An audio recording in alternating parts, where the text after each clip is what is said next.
welcome. So what is strengths-based recruitment? So that's the main thing that we're going to look at, and then particularly around kind of thinking about it in the context of like kind of you going for interview, how can you prepare for strengths-based recruitment or strengths-based interview? So essentially, I suppose the first thing is around what a strength is. I mean, broadly speaking, a strength is something you're good at. So, I mean, that's, you know, that's not like kind of a surprising. Can I just actually, quick hands up, can everyone hear me okay? Yeah, all good? Okay, brilliant. Sorry, I just like kind of even... My headset seemed like it was off. So it's all good. Perfect. Thanks. So what is a strength? So essentially, like kind of, as I said, a strength is something that's quite natural to you, something you're good at. So oftentimes you won't even necessarily know, you know, if I asked you to list your top 3 strengths, like kind of it probably would take a little bit of time for you to reflect on that, because it's something that's innate and because it's something that you find very natural. It's not something that like kind of, you know, would jump to the fore of your head in terms of being able to describe it oftentimes. And I suppose because they are innate, they're something we enjoy, we're good at. So when we're talking about this, I suppose we're looking at a model that was developed by an organization called CAP. There's a couple of organizations out there that look at strengths, but CAP is interesting in that what they look at is strengths from the perspective of 3 kind of aspects: performance, energy, and use. I'll try and click as little as I can because I feel like kind of the screen is being blocked by the menu buttons there, but I can't seem to kind of move them around. But from this, like kind of, if we look at these 3 aspects and if we think about our strengths, so a strength is something you're good at, so that's your performance, how well you perform it. It's something that you use often. So if it is a strength, you'll find that like kind of it's an attribute or an activity or behavior that you use like kind of quite often. And then the other aspect is energy. So this is the bit that's like kind of interesting, and I suppose not necessarily something that, you know, you'd notice or happens all the time. So how much energy you get from doing something is often a sign that it is a strength. So the 3 kind of the characteristics of a strength are: 1, they energize you, so you like kind of get a buzz out of doing it; 2, you're good at it, so your performance in terms of like kind of your use; and 3, that you use it like kind of quite a lot. And they're the 3 kind of big characteristics that would associate a strength with being a strength. So we possibly all know, and you know, maybe you've come across this, that like kind of competencies are a key word that are used in the area of kind of career development. So, you know, companies will look for people with certain competencies, and they'll want you to be competent and be able, like kind of to carry out certain functions within a job, and they'll talk about essential criteria and desirable criteria. So a competency are all those like kind of skills, attributes, behaviors that you need to be able to do a job, a career, or anything well. So that's a competency. And a strength, then, remember, is something that you're good at, you use a lot, but it energizes you. So the difference really between a strength and a competence is around that energy, that like kind of that if you are involved in doing something that energizes you and you're good at and you perform it well, so you're showing that you're competent and you're showing your competency in it in terms of like kind of your ability and your performance, but your energy element is the bit that's showing you that that's definitely a strength. And so what you want to do in terms of the area of overlap between a competency and a strength is that zone, what we call that zone of peak performance. So you ideally want to get to a point where you are doing something that you're good at, that you can use and you use regularly, and that energizes you. And that's like kind of that's the kind of sweet spot really in terms of the peak performance and the difference between the 2, or I suppose the overlap between the 2. Now, hopefully you can like kind of see the text on this, but essentially, I suppose when we're talking about recruitment and strengths-based recruitment in particular, it's not that like kind of organizations aren't asking you your competency-based questions. So it's not like kind of you go to an interview and you won't get asked, can you tell me about a time that you demonstrated, you know, your teamwork experience, or that you demonstrated strong communication skills. So you will be asked like kind of those competency questions, but with strengths, it's around like kind of what you're good at and what you enjoy doing as well. So in particular, you will find that like kind of with strengths-based recruitment, that it's not just about what you say. As much as anything, it's also about how you say it, because there's a lot like kind of in terms of your energy that will come across aside from the words that you're using. And so that's something that's like kind of maybe interesting for you to think about in terms of how do you now go and kind of start thinking about your own strengths? Because, like I said at the very beginning, strengths is something that really, because it's so innate and because it's so natural to us sometimes, that it can be hard to kind of spot what they are. So there's a couple of different like kind of tricks, as well as like kind of some online resources that I'll give you at the end of like kind of the slides here. But one of the things that you can think about in terms of spotting strengths is through a whole series of like kind of nonverbal. So if someone, if their tone of voice, if you can hear like kind of that sense of excitement in terms of their rhythm of speech, eye contact, that will all reveal if something like kind of is a strength to someone. So if someone is enjoying doing something, have to think about like kind of how they sound and how they look like kind of when you hear someone like kind of describing something they enjoy. And that very much then is a strength. Guys, I hope that all of these pop-ups aren't coming up on your screens as I'm talking. I'm really sorry. Talk about distractive.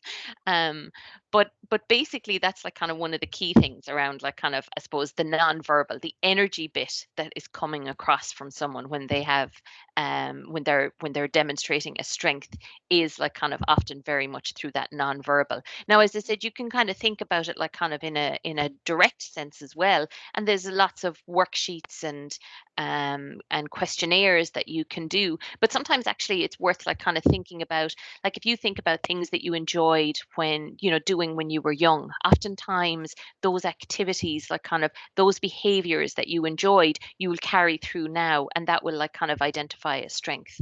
um and and in terms of like kind of, I suppose, strength spotting, it can be useful to kind of chat, to find someone that you'd have a chat with, like kind of, and tell a story to them about something that you've done, and say, okay, what are the types of strengths like kind of that you notice there? So is it around my engaging with people, or my excitement to creativity or ideas, or is it about like kind of how I overcame something, or is it about like how strong I was in terms of like kind of doing an activity or a thought process.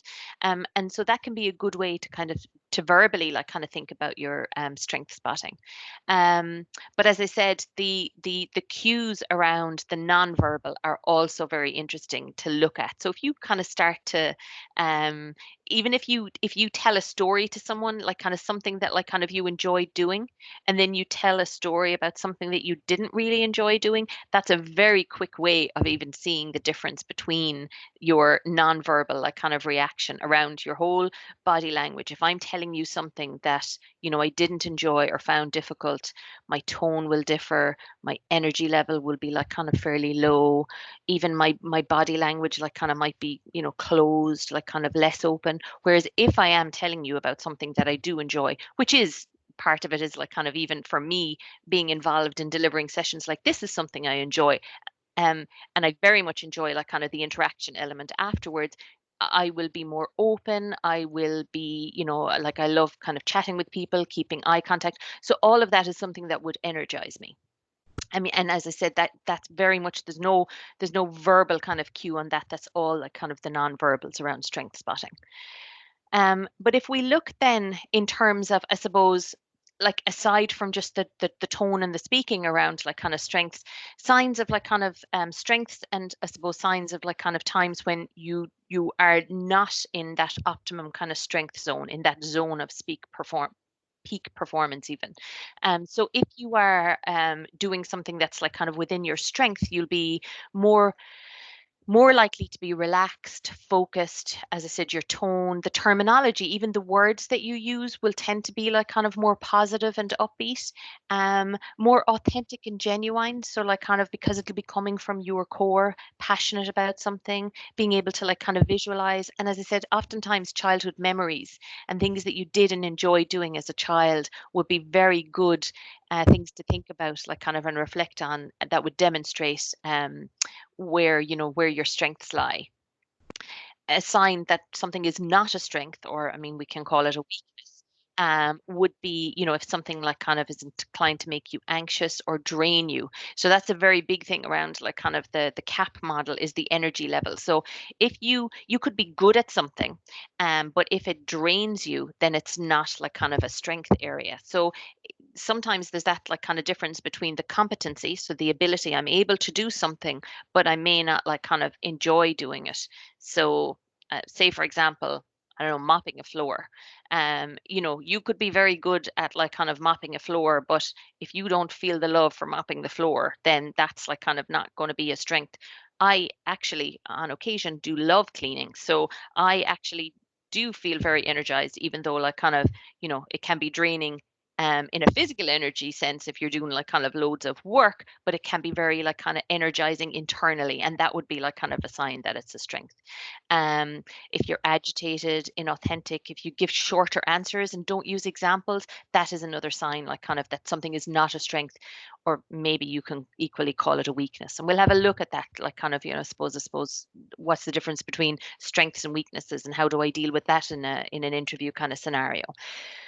But just briefly, I suppose, to recap, why are strengths important? So, A, they give us energy. And because they give us energy, they demonstrate us when we're at our best because we're doing something that we're naturally good at.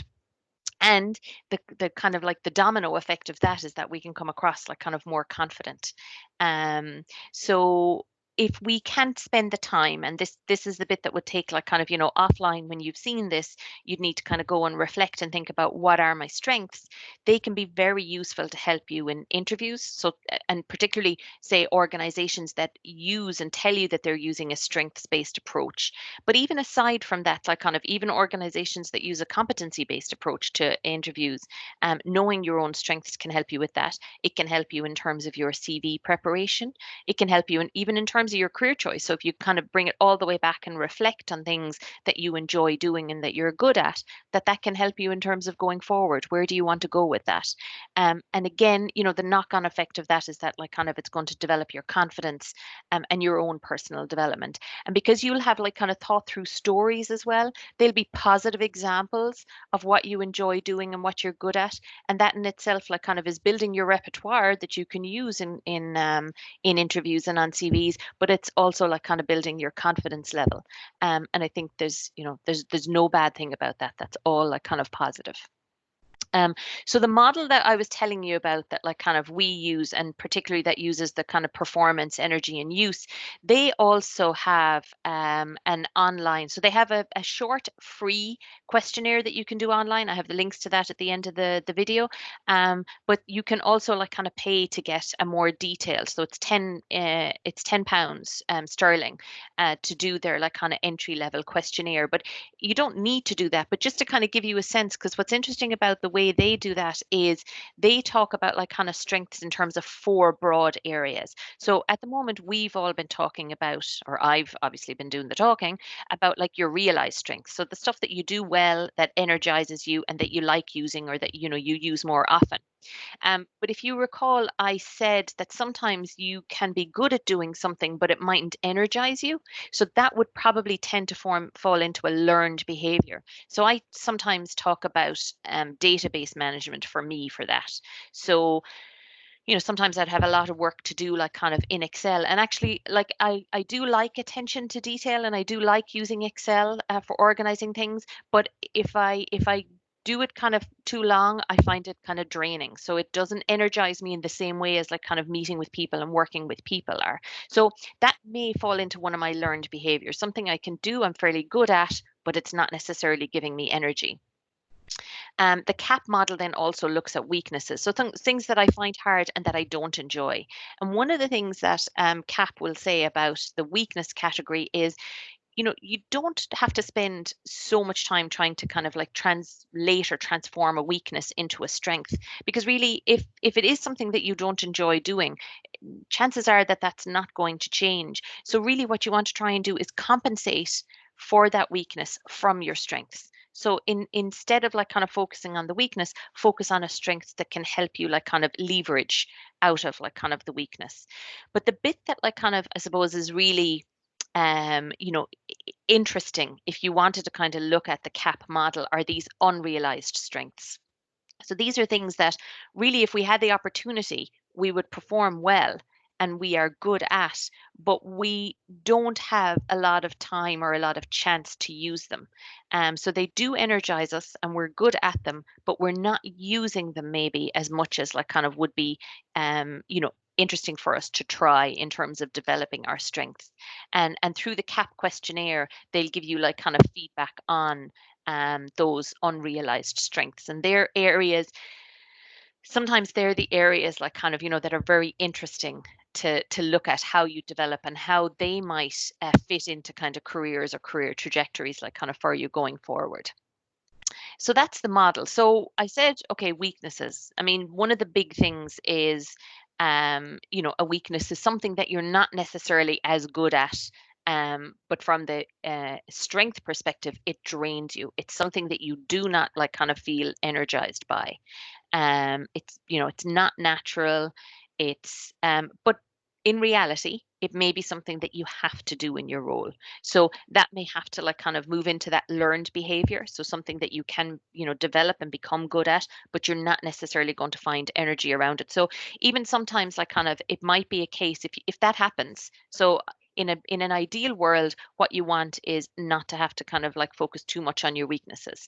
In reality, if you have to use your weaknesses going forward in the workplace and they become like the learned behavior, it may be then around thinking about when's the best time to do that. So, like I was saying, for me, say for example on the database, on the using Excel, if that's something that doesn't energize me, what I need to do is say, okay, right, I'm going to get stuck in at that in the morning because that's when I have the most physical energy. I'm awake, I'm alert, you know, I'm more of a morning person, so get stuck in and like kind of do that work at that point when I have like kind of the high levels of physical energy, and then I'm not going to be as drained by it. And then, you know, the rest of the day, then like kind of use that for the work that I enjoy and naturally gives me like kind of energy in that strengths way. Um, the thing to remember is everyone has weaknesses. So, you know, don't, I suppose, expect that like kind of, you know, that you're not going to have any. And it is about like kind of trying to just make them good enough that like kind of there that you can use whatever like kind of the behavior is to the best that you need it in a given situation. Ways, as I mentioned, to kind of manage them would be try and you know, in an ideal world, if you can kind of delegate like kind of the stuff that is your weakness to others, that's great. But as I said, maybe focus more on the strengths that you can. So what is the strength that you can use that like kind of will offset the weakness and help, you know, help you then to get through like kind of whatever the activities are that you need. So, what are the broad benefits of strengths to an individual and from a business perspective? So, the reason that companies will use strengths based recruitment is obviously for them, you know, it's cost effective. They've less staff turnover, they've better engagement from their employees, they report better satisfaction from their customers because their employees are happy and energized by what they're doing. And that comes across like kind of, you know, with the clients and the customers. And then that can obviously increase profit and productivity and performance. So it's a virtuous circle. You know, it works very well, like kind of for the organization. For the individual, then, obviously, if you're working in a zone where like you are using your strengths, you are going to be more engaged, less stressed, better chance to advance yourself in terms of your goals, because chances are they're very much aligned with like kind of what the organization is doing. You know, will tend to kind of like make you feel more happy then because you are achieving and flourishing. And they say, you know, to flourish, you have to like kind of have you know, five positives for every negative like kind of thing that comes across you. So that the more kind of strengths and the more positives that you can engage in, the better for you in terms of, you know, happiness and contentment and satisfaction in work and life, I suppose, because there's the spillover like kind of effect as well. So this is like kind of a list of companies that use strengths-based recruitment. Now, as I said, don't forget that they still use competencies. So they're still going to ask you, tell me about a time that, you know, you had to deal with a problem or you demonstrated your problem solving skills. What did that look like? How did you do it? So you can still use a competency model or the STAR technique in terms of answering, where you're talking about the situation, the task, the action, and the result. But these companies will like kind of have trained their recruiters to also look very much for those like kind of nonverbal cues that I mentioned earlier. So they will be taking notice about how you answer the questions as well as what you answer. So the story that you give from the competency perspective, still important, but how you like kind of answer that is what they're trying to get at. And I suppose part of that is because, like, while the competency model is great, it does mean that a lot of people can rehearse their answers in advance. So you can think, okay, I know they're going to ask me about communication, so I'm going to have my story planned where I tell them about, you know, the team project that I was on in module XYZ, and so didn't turn up to any of the meetings, and this is what I did, and this is how I dealt with it. So you can have that story pre-prepared, but it may not come across like kind of as that's a strength if, you know, if the whole like kind of nonverbals don't match like kind of how the story is being told. So it's just to have a think about that when you're thinking about your examples for the competency questions. So how to prepare? So going back to think about what you enjoy doing, what do you do in your free time when you're at your best? What does that look like? So could you talk about that? And again, you know, I think that these are things that like kind of I wouldn't expect anyone to be able to come in and in a 30-minute like kind of meeting to be able to just off the cuff talk about that. It is probably something that you need to take more time to reflect on. So really the thing about like kind of strengths is that it is hugely valuable if you take the time to reflect on what you are good at and what energizes you, and then have like kind of stories that you can build around them. So what does a great day look like for you, or what activities give you energy? And it's that combination of the how and the what in terms of your story. Weaknesses, as we said, are activities that you don't particularly enjoy, and that, you know, might be, you know, being able to answer why they don't. I suppose one of the things to think about, like kind of from that weakness perspective, so there's a couple of things. One is that if the weakness that you have is a core kind of requirement of the job, well, then there's trouble. You know, then you know, chances are it's not the right role for you. So again, if you're trying to kind of think in terms of your career development and you're going moving with your strengths in mind, you wouldn't be applying for a job that has a core aspect that doesn't fit your need. So back to me in my like kind of Excel, you know, I wouldn't apply for a data analytics job that required 90% of my time to be like kind of using databases and Excel. I can do it, but like kind of I'm not going to be energized by that. So that's neither going to be good for me or the company that I'm working for in terms of my performance. Um, so in terms of the weaknesses, it might be around like kind of thinking about how you can, you know, use some of your strengths to counteract like kind of those going forward.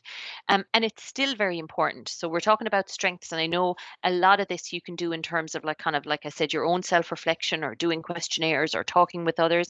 But if you are thinking in terms of the recruitment process, you would still need to kind of do your research on the company and on the job or the role that you're applying for. So what are they looking for in terms of the job spec? And can you then think about like kind of the strengths that you have or the activities that you enjoy doing that match that? And how would you be using those like kind of, you know, within the organization or within the role that you'd be applying for? So here's a list of questions that you could be asked at a strengths interview. And like I said, I know maybe some of you, and we can chat about this afterwards. But how confident would you feel about being able to like kind of answer these off the cuff now, you know, without having had time to reflect? So what are you good at?